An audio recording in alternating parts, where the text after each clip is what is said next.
our climb speed of 56 knots indicated airspeed to clear an obstacle, or we'll go in and we'll execute VY 74 knots indicated airspeed. Once we get to this standpoint, it's the same mindset as a normal takeoff. Okay, let's go into a couple of common errors. So some of the common errors we see is we hit pitch and ground effect too soon. Now you asked me earlier, or I said earlier, we want to get in ground effect as soon as possible. While that is true, we don't want to be putting ourselves in an inverted stall condition. So another one of the factors, like I said right here, so we're coming back, is rejected takeoff. Okay, so if we're hitting that pitch and that ground effect too soon and we hear the stall horn, that might not be a rejected takeoff. That might just be a little bit of a powered on stall, which in that case, we just simply push the nose down, we break the angle of attack, and then we're having directional airflow over the wings once again. So that is the case in that case for the pitch and entering ground effect too soon. But what other factors would we hit a rejected takeoff? Well, that might be, common for other takeoffs. We have maybe an engine failure. Maybe we have a little bit of engine trouble. So we don't really want to be able to go in and reject for everything, but rejection is definitely an option, and it is always, always, always safer to reject a takeoff than to push something that is not there. Next up is going to be brakes and yoke. We see a lot of common errors, like we said there with the taxi. People maybe add on a little bit of the brakes, they add on a little bit of the yoke, and then lastly, crosswind correction. So, like you said, ailerons on the wind using opposite rudder. Moving down, these are the main ACS skill standards. We covered a lot of the ACS knowledge and risk section, but for the main ACS skills, it's going to be plus 10 knots, minus 5 for the indicated airspeed, as well as being as fast as possible, so getting into ground effect as fast as possible while being safe with it. And then lastly, directional control, which goes back towards the ground, which goes back towards crosswind control for that as well. So for the homework, I have the Airplane Flying Handbook, which is going to be reading chapters 12 through 13, as well as a couple questions for you guys for the takeoff. So starting off, when and what's airspeed should we typically enter around ground effect? Perfect. We should be entering ground effect around 48 knots, right above stall speed, but as soon as we can. But basically, around that general area is whenever we'll have that first liftoff. It's around 48, depending on the weather conditions. And my next question is, what don't we want to use whenever we're taxiing? Perfect. The brakes, and we do not want to be using, we don't want to be stopping with the brakes. That is huge for us. So no brakes, and we don't want to be using excess flaps. Only 10 degrees of flaps. Alrighty, so in conclusion, for the soft field takeoff, we want to basically be coming in at a very slower, we want to basically be lifting off sooner than possible while keeping the nose wheel off and being as gentle as possible. So now that we're done with that, let's go ahead and move over to our soft field approach and soft field landing. So let me get this situated for the viewers, and I'll move it over there, make sure everything's looking great. All right, cool. So for the soft field approach and takeoff, it's basically going to be the same category and same mindset as for the soft field takeoff. It's going to be a lot more gentle. It's going to be coming in a lot slower, but just mainly keeping the pressure off the nose wheel. So for the materials, same thing. We're going to be having our plane. We're going to having our whiteboard and our marker. And then same thing for our visual aid. Our objective is still the same thing. It's going to be learning a basic route understanding while having a little bit of skills into the soft field approach and landing. And same references for me, the PIM, the POH, as well as the homework is going to be very similar, but a little bit different. So we'll get to that point whenever we do. So getting started, same idea as a soft field takeoff. Why would we use this? Well, maybe we're on a beach, maybe we need to take off. But the other big one is emergency landings. Okay, so mostly your emergency landings, if you have to land off field, it's going to basically be inside of rougher terrain. So we're going to basically be executing the same mindset of a soft field approach and landing towards our emergency landing. So it's going to be landing as slow as possible while keeping the pressure off while landing and not putting any pressure on the mains. Okay, so let's get started.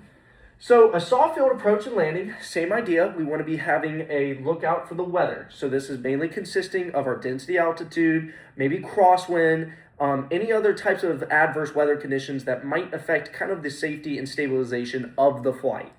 So once we figure all that out and we're able to go, let's go ahead and move into the approach. So the normal approach it's going to be right here. So normal approach category. So underneath 115, 10 degrees flaps, underneath 85, 20, and then eventually full. Same mindset coming in at 90 knots.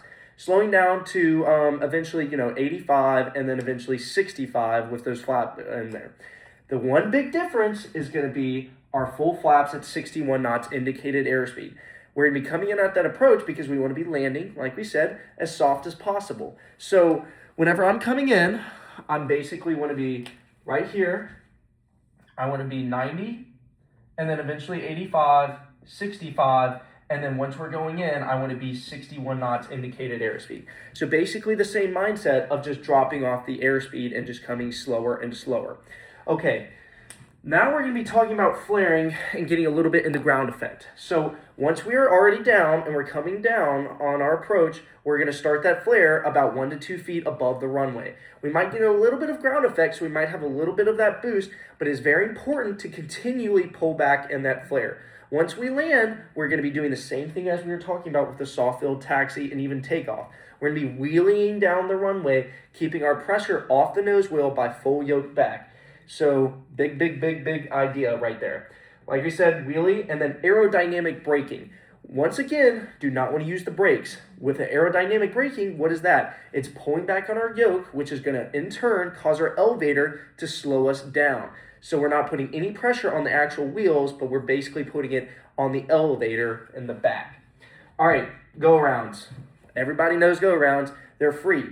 Go-arounds are a little bit differently in a soft field landing. Go ahead and process that real quick. The reason why is because we're coming down and we're going to be a lot slower. So we don't want to immediately go in and just yank back up and go around. It's a little bit differently, so we're going to maybe want to build up a little bit of airspeed, but same mindset as a normal go-around. Full power, and then nose down, and then reducing the flaps.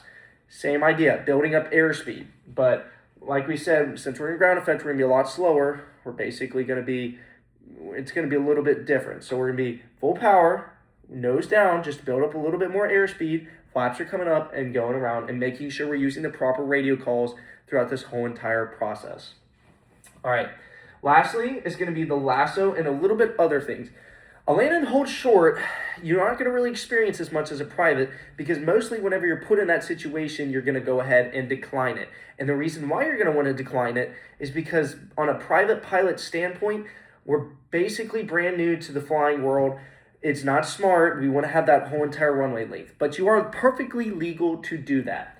Okay, let's get into some of the common errors and some of the other ACS standards. So some of the common errors we have is going to be directional control.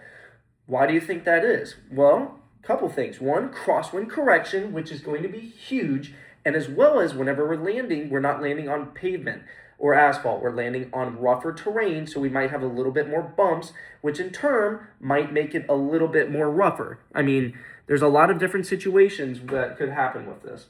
Nextly is going to be improper use of calculations. Same thing as the normal approach in landing. We might have a longer ground roll, we might have a shorter ground roll. Just basically, we want to have a good and proper calculations, taking in the mindset that we're landing on a soft field, not asphalt, soft field. All right, the ACS standards for this is going to be very similar to the soft field takeoff, plus 10 minus 5 for the indicated airspeed for the approach, and then the cross correction, as well as landing on the first third of the runway, as well as being very soft on the nose wheel. So that's kind of basically interpreted by the DPE, so we're able to know what that is. So for today's homework, we're going to have the Airplane Flying Handbook, sections 923 through 924.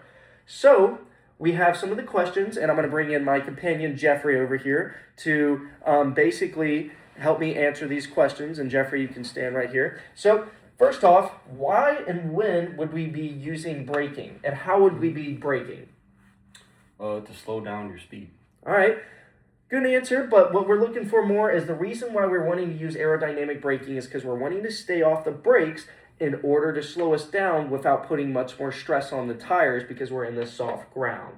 All right, lastly, under what conditions would you not want to land on a soft field runway? When it's rainy and it's like mushy. Perfect. Yep. So whenever it's rainy and mushy, we wouldn't want to do that because we want to get stuck and we want to have that roll. So those are the two biggest things. So, in conclusion today, we basically covered the soft field takeoff, the soft field approach and landing, and just had a basic route and understanding, as well as a little bit of application inside the aircraft, while covering all the ACS standards, including the risk and the knowledge section, as well as covering a minor little bit of the skills section as well. Class, just want to say thank you for paying attention to the video, and my name is Eric Anderson, and thank you.